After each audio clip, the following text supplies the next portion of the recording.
প্রিয় চাকরি প্রত্যাশী বন্ধুরা, আমরা এখন দেখব উপ-আনুষ্ঠানিক শিক্ষা ব্যুরোর অফিস সহকারী কাম কম্পিউটার অপারেটর পদের প্রিলিমিনারি গণিত প্রশ্নের সমাধান। আমাদের প্রশ্ন নম্বর শুরু হবে 46। আমাদের এখানে এক্সাম টেকার ছিল হচ্ছে আইবিএ। তো আমাদের প্রথম প্রশ্ন হচ্ছে, আবু ও বাবু একটি ব্যবসায়ের 3:2 অনুপাতে বিনিয়োগ করে। যদি মোট লাভের 5% সঞ্চিত রাখা হয় এবং বাকি অংশ থেকে আবু 855 টাকা লাভ পায়, তবে আয়ের মোট লভ্যাংশ কত টাকা, বা ব্যবসার মোট লাভ কত টাকা? তো এখানে আমি প্রথম লাইনটা লিখেছি বন্টনকৃত লাভ। এখন আবু এবং বাবু টোটাল যে লাভ পায় তার 5% থেকে আগে সরিয়ে রাখে, তার 5% আগে সরিয়ে রাখে।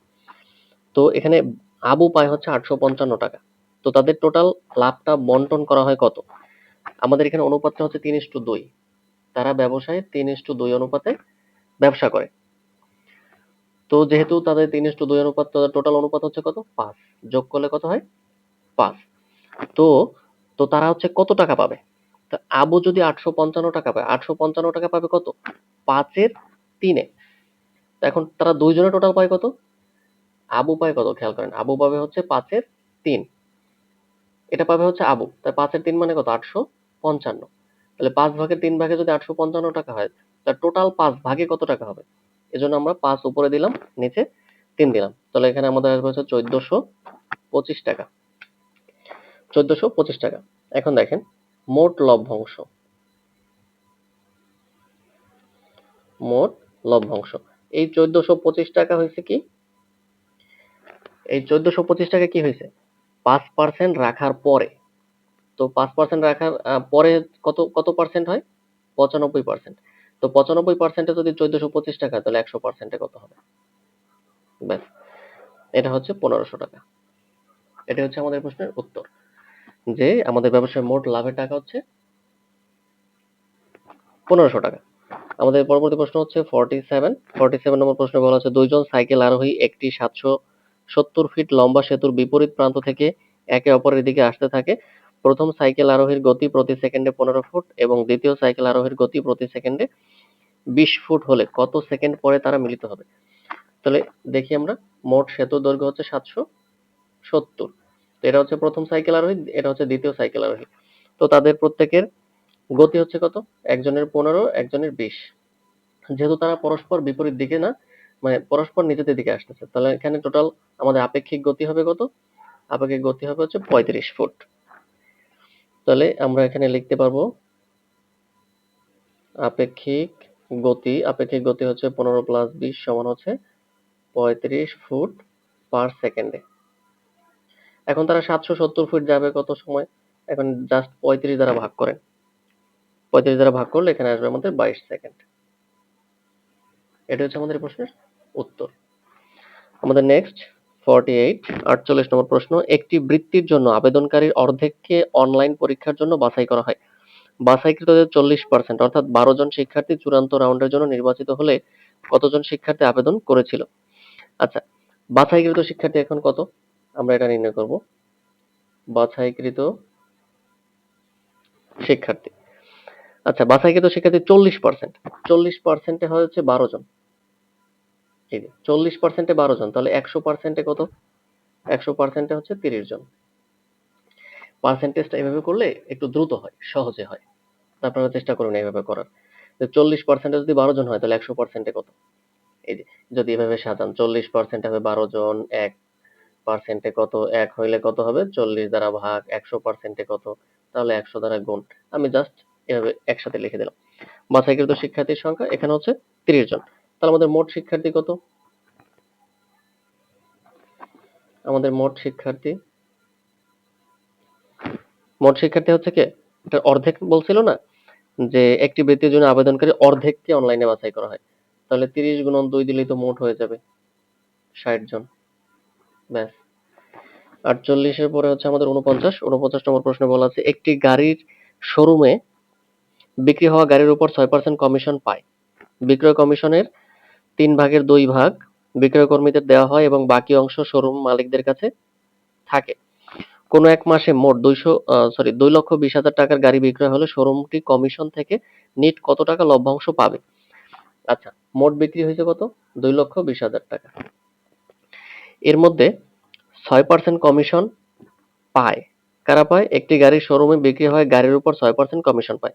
তো 6% কমিশনে কত টাকা আসবে আমাদের? 6% কমিশনে আমাদের আসবে হচ্ছে 13,200 টাকা। এখন তাহলে আমাদের নিট কমিশন কত?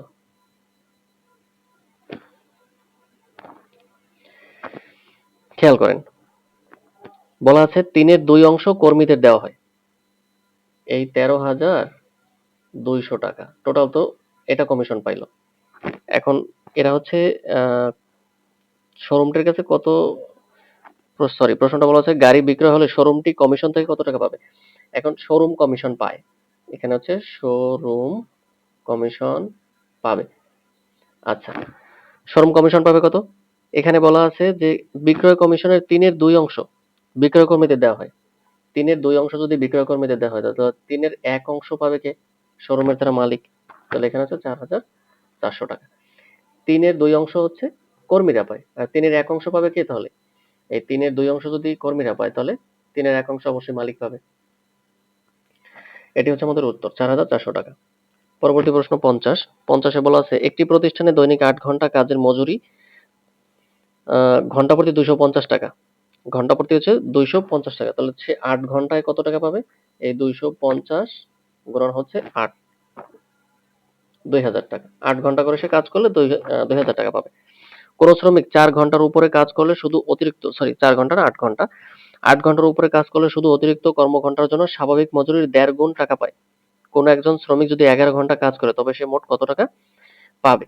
তাহলে 8 ঘন্টা হচ্ছে সে লিগ্যাল টাইম, মানে 8 ঘন্টা তার কাজ করতেই হবে। তাহলে তার ওভারটাইম হয়েছে কত? সে টোটাল 11 ঘন্টা কাজ করছে, সে ওভারটাইম হচ্ছে 3 ঘন্টা।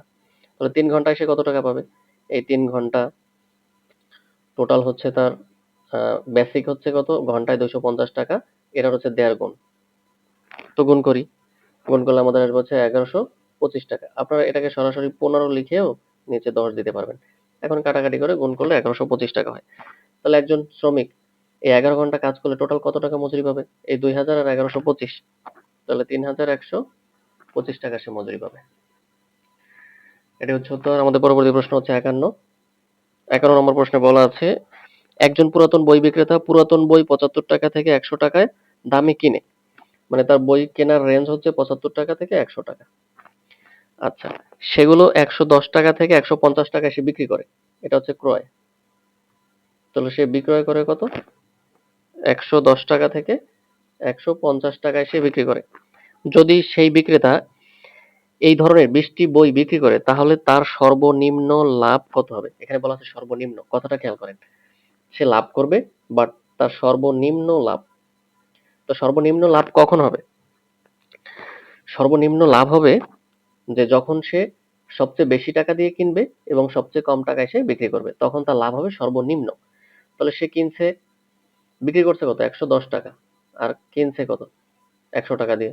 তাহলে তার প্রতিটা বইয়ে লাভ হয়েছে কত? 10 টাকা। এখন সে যদি এরকম 20টি বই বিক্রি করে, তাহলে তার লাভ হবে কত? 200 টাকা। এটি হচ্ছে তার সর্বনিম্ন লাভ হবে। সর্বনিম্ন কথাটা বলার কারণে সে যখন ক্রয় করবে তখন সবচেয়ে বেশি টাকা দিয়ে কিনতে হবে, আর যখন সে বিক্রি করবে তখন সবচেয়ে কম টাকায় বিক্রি করতে হবে। তাহলে এই যে যে কন্ডিশনটা যে সর্বনিম্ন, এটার সাথে এটা ফিট হবে। আমাদের পরবর্তী প্রশ্ন হচ্ছে 52 বা 52। 52 নম্বর প্রশ্ন বলা আছে একটি কম্পিউটার হার্ড ড্রাইভ, মনিটর এবং প্রিন্টার। তো এটা হচ্ছে হার্ড ড্রাইভ, মনিটর, এটা হচ্ছে প্রিন্টার। আচ্ছা, ভালো কথা। এই তিনটার মূল্য হচ্ছে 2100 টাকা। এই তিনটার মূল্য হচ্ছে আমাদের কত? 2100 টাকা। প্রিন্টারের ও মনিটরের মোট মূল্য, এই প্রিন্টার এবং মনিটর এর মোট মূল্য হার্ড ড্রাইভের মূল্যের 3/4। মানে হার্ড ড্রাইভের যে মূল্য, তার 4/3 হচ্ছে মনিটর এবং প্রিন্টারের মূল্য। যদি প্রিন্টারের মূল্য মনিটরের মূল্যের চেয়ে 120 টাকা বেশি হয়, তাহলে প্রিন্টারের মূল্য কত টাকা? আচ্ছা, এখানে একটা কন্ডিশন দেওয়া আছে যে হার্ড ড্রাইভের মূল্য হচ্ছে মনিটর এবং প্রিন্টারের মূল্যের 3/4। 3/4। তো আমরা এটাকে হার্ড ড্রাইভের মূল্য ধরি 4x টাকা এবং মনিটর এবং প্রিন্টারের মূল্য ধরি 3x টাকা। তাহলে আমাদের এই টোটাল মূল্যের দাম হচ্ছে কত? 2100 টাকা। তাহলে 4টা আর 3টা 7x, 7x সমান হচ্ছে আমাদের 2100। সুতরাং আমাদের x সমান কত হবে? 3 7 21, 300 টাকা। ঠিক আছে, তাহলে এখন মনিটর এবং প্রিন্টারের দাম কত? এটা যদি 3 গুণন হচ্ছে 300, তাহলে আমাদের মনিটর এবং প্রিন্টারের দাম হচ্ছে 900 টাকা। এই দুইটার দাম হচ্ছে কত? 900 টাকা। তো এখন আমাদের জানতে চাওয়া হয়েছে প্রশ্নে যে মনিটরের মূল্য কত। এখন মনিটরের মূল্য আমরা কিভাবে নির্ণয় করব? এখানে বলা আছে প্রিন্টার ও মনিটরের মোট মূল্য হার্ড ড্রাইভের মূল্যের 3/4 যদি প্রিন্টারের মূল্য মনিটরের মূল্যের চেয়ে 120 টাকা বেশি হয়, প্রিন্টারের মূল্য হবে মনিটরের মূল্যের চেয়ে 120 টাকা বেশি, তাহলে আমরা এই 900 টাকা থেকে যদি প্রথমে 120 টাকা সরাই রাখি, বেশিটা সরাই রাখলাম, তারপরে 2 দ্বারা ভাগ করব, তাহলে সবার জন্য কত? ইকুয়াল, তাহলে 390। এখন প্রিন্টারের মূল্য কত? প্রিন্টারের মূল্য 120 টাকা বেশি, তাহলে 120 টাকা যোগ করে দিব। 0, 9 আর 2 11 এক, হাতে হচ্ছে 1, 3 আর 1 4, 4 আর 1 5, 510 টাকা। তাহলে আমাদের এখানে প্রিন্টারের মূল্য কত? 510 টাকা, এটা প্রিন্টারের মূল্য।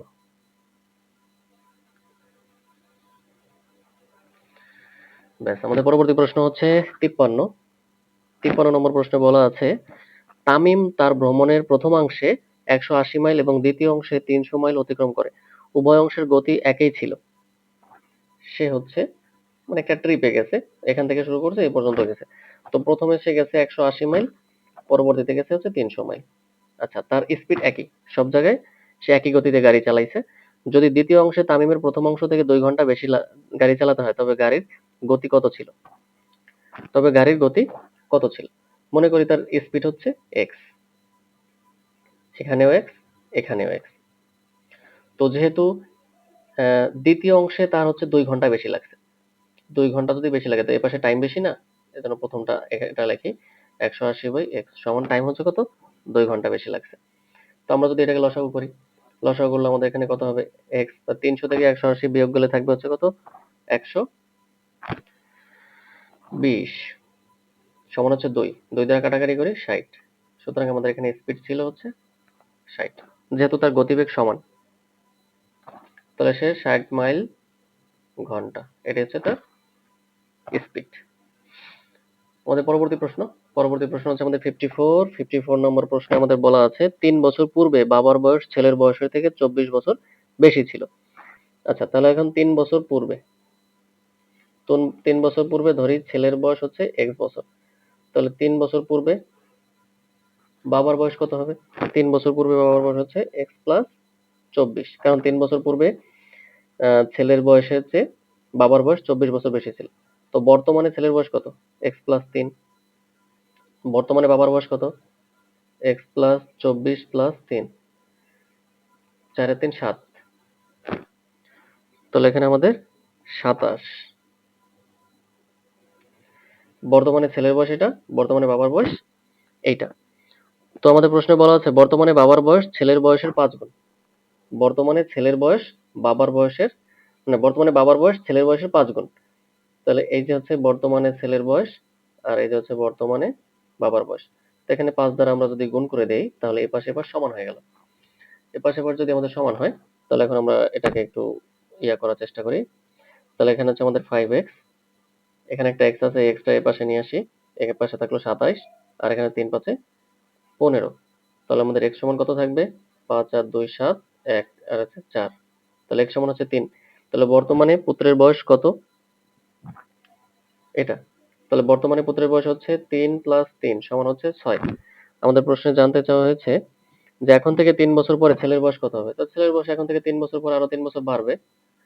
এখন থেকে 3 বছর পরে ছেলের বয়স হবে 9 বছর।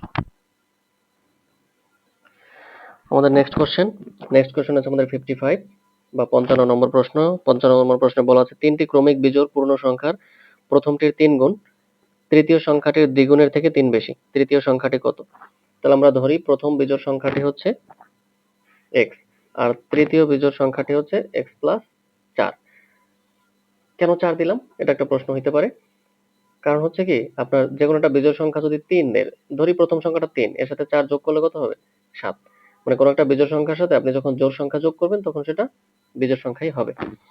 আচ্ছা, তো বলা আছে প্রথম সংখ্যাটির 3 গুণ। এই প্রথম সংখ্যাটাকে যদি আমি 3 গুণ করি, তৃতীয় সংখ্যাটির দ্বিগুণের থেকে 3 বেশি। তৃতীয় সংখ্যাটির দ্বিগুণের থেকে, তাহলে x প্লাস 4 দ্বিগুণের থেকেও 3 বেশি। ঠিক আছে? আমাদের শর্ত ফিল করে? হ্যাঁ, করে। তাহলে এখানে হচ্ছে থ্রাইস এক্স, এখান থেকে 2x আমরা এখানে নিয়ে আসবো, তাহলে 4 দুগুণে 8 আর 3 11। সুতরাং আমাদের x সমান হচ্ছে 11। তো আমাদের প্রথম সংখ্যাটা কত? 11। আমাদের জানতে চাওয়া হচ্ছে তৃতীয় সংখ্যাটি কত? এই যে তৃতীয় সংখ্যা। তাহলে 11 আর 4, 11 আর 4 হচ্ছে 15। আমাদের তৃতীয় সংখ্যাটি হচ্ছে 15। আমাদের নেক্সট কোশ্চেন হচ্ছে 56 নম্বর কোশ্চেন বলা আছে, একটি সম্পূর্ণরূপে পাত্রের 3 অংশ পানি এবং 5 অংশ সিরাপ। মানে একটা পাত্রের আপনার পানি আর হচ্ছে সিরাপ এরকম আছে। তো এটার অনুপাত হচ্ছে 3:5। পাত্রটির মিশ্রণ থেকে কিছু অংশ ফেলে দিয়ে মিশ্রণটি পানি দিয়ে পূরণ করা হলো। মানে এই মিশ্রণটা থেকে এই টোটাল হচ্ছে কত? 8। এই 8 থেকে কিছু অংশ হচ্ছে ফেলে দিল। ফেলে দেওয়ার পরে সেটা আবার পানি দিয়ে পূরণ করলো। তো পানি দিয়ে পূরণ করার পরে এটার অনুপাতটা হয়ে গেছে 5:5। এর অনুপাতটা হয়ে গেছে কত? 5:5। আচ্ছা, আপনারা একটা জিনিস খেয়াল করেন যে এই যে ফেলে দিল, ফেলে দেওয়ার পরে শুধু পানি ঢাললো, পানি ঢালার পরে অনুপাতটা 5:5 হয়ে গেছে। তাহলে এখানে টোটাল কত? 10।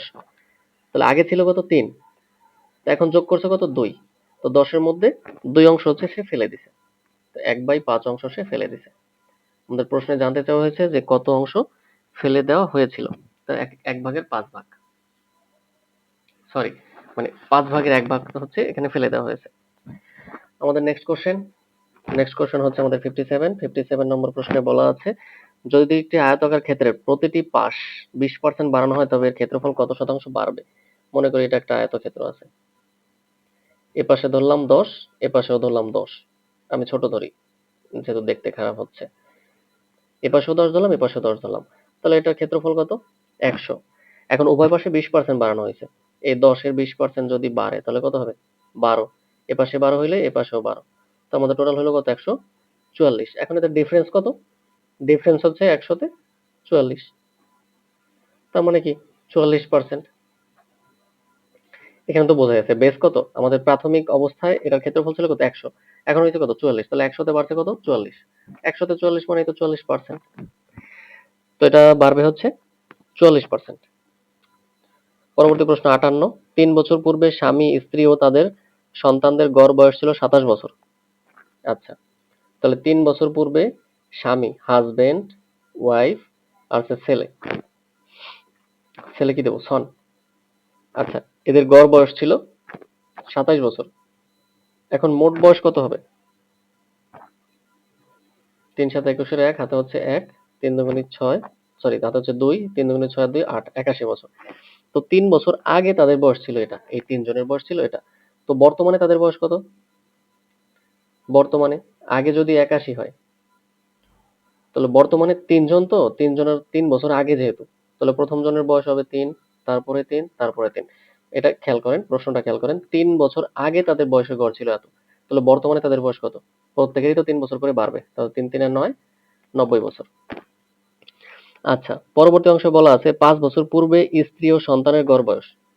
5 বছর পূর্বে, এই 5 বছর পূর্বে স্ত্রী, ওয়াইফ এবং সন, ওয়াইফ এবং সনের গড় বয়স ছিল হচ্ছে গড় বয়স ছিল 20 বছর। তাহলে তাদের দুই জনের মোট বয়স কত? মোট বয়স হচ্ছে 40। আর বর্তমানে তাদের বয়স কত? 40। যেহেতু 5 বছর পূর্বে, তাহলে মার 5 বছর বাড়বে, ছেলেরও 5 বছর বাড়বে। তাহলে মোট হইল আমাদের 50। তাহলে আমাদের প্রশ্নে জানতে চাওয়া হচ্ছে স্বামীর বয়স কত? তাহলে এখানে স্বামীও আছে, আর এটার মধ্যে শুধু স্ত্রী আর সন্তান। তাহলে স্বামীর বয়স কত? 40। 50 থেকে 90 থেকে 50 বাদ দেন, 40, 5 আর 4 9। এটা হচ্ছে এই প্রশ্নের উত্তর। 58 পরে হচ্ছে আমাদের 59। আমাদের 59 নম্বর প্রশ্নে বলা আছে 1056 এর সাথে সর্বনিম্ন কত যোগ করলে যোগফলটি 23 দ্বারা সম্পূর্ণরূপে বিভাজ্য হবে? আচ্ছা, 1056 সাথে কত যোগ করলে যোগফলটি 23 দ্বারা সম্পূর্ণ বিভাজ্য হবে? তো আমরা এটা 53 দ্বারা ভাগ করে দেখি। প্রথমে যায় 4 বার, 4 দিলে হয় 92, এখান থেকে 3, এখান থেকে 13, এখানে আছে 6, এখন যায় 5 বার, 5 বার গেলে হবে কত? 115। আমাদের থাকে কত এখানে? 21। আচ্ছা, এই 21 এর সাথে যদি আমরা এখন 2 যোগ করি তাহলে কত হবে? 23। তা 23 কি এটার মধ্যে একবার যায়? তাহলে আমাদের এখানে সর্বনিম্ন যোগ করতে হবে কত? 2। এটা হচ্ছে আমাদের প্রশ্নের উত্তর। আমাদের সর্বনিম্ন যোগ করতে হবে 2। 59। আমাদের 60 নম্বর প্রশ্ন।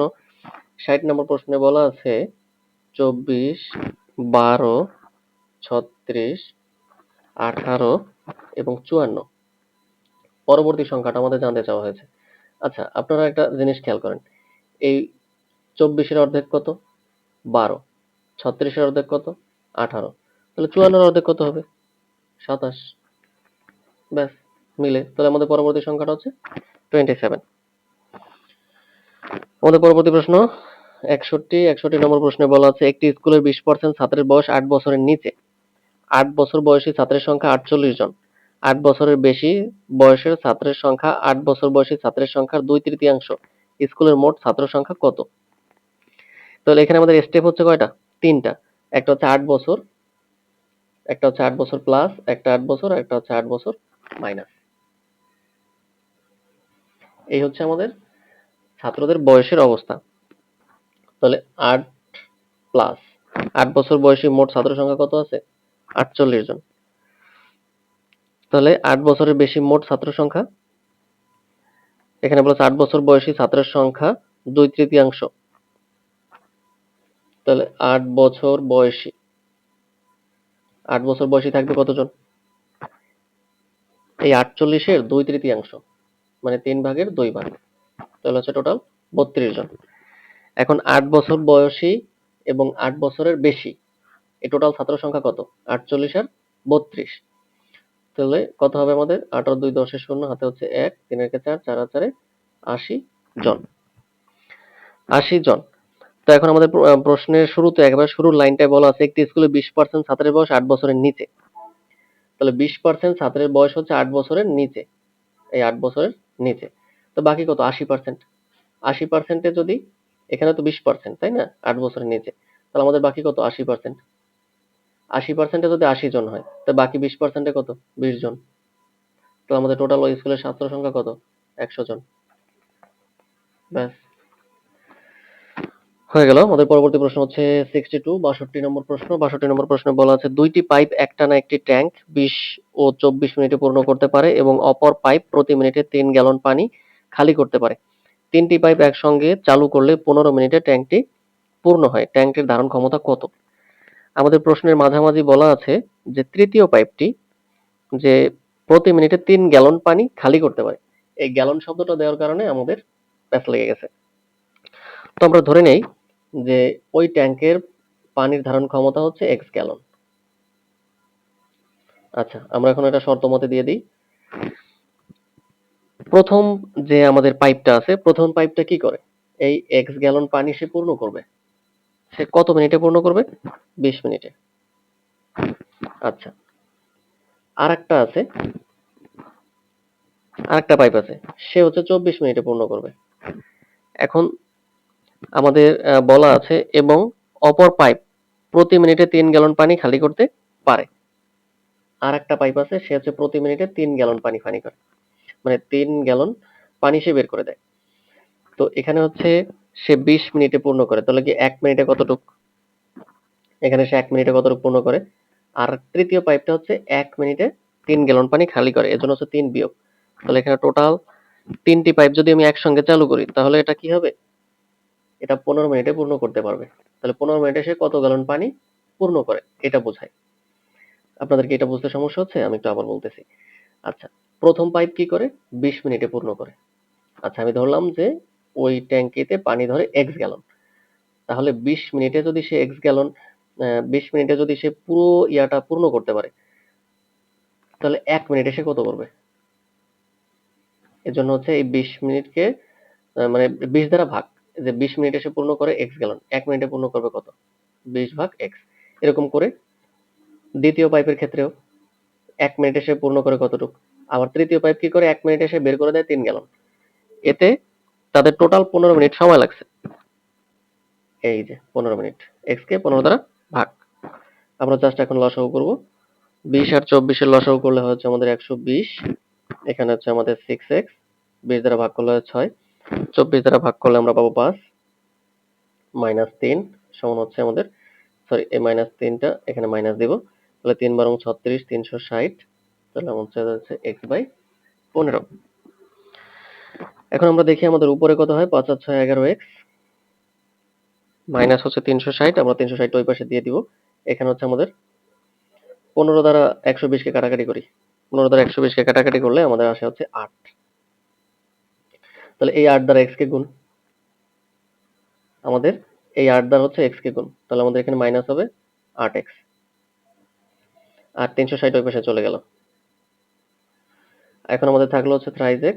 360 আমরা x দ্বারা যদি ভাগ করি, 3 দ্বারা যদি ভাগ করি, 360 ভাগ হচ্ছে 3 সমান হচ্ছে 3 12 36, 120 লিটার। তো আমাদের হচ্ছে ওই যে টোটাল ট্যাঙ্ক, ওই টোটাল ট্যাঙ্কে আমাদের পানির ধারণ ক্ষমতা কত? 120 লিটার। বন্ধুরা, আমাদের সর্বশেষ কোশ্চেন। আইবির প্রশ্ন তো, এজন্য ভিডিওটা একটু বড় হয়ে গেছে। আমাদের 63 নম্বর প্রশ্ন। 63 নম্বর প্রশ্নে বলা আছে, একজন খুচরা দোকানদার একটি ঘড়ি ক্রয় করে 990 টাকায় বিক্রয় করলে 10% ক্ষতি হয়। ঘড়িটির ক্রয় মূল্য কত? এই যে দেখেন, ক্রয় মূল্য আমরা সরাসরি এক লাইনে ক্রয় মূল্য বের করতে পারবো।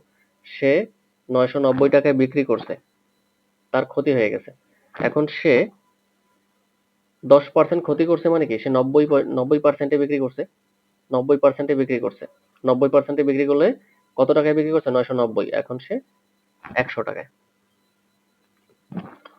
তাহলে তার ক্রয় মূল্যটা আমরা পেয়ে যাব।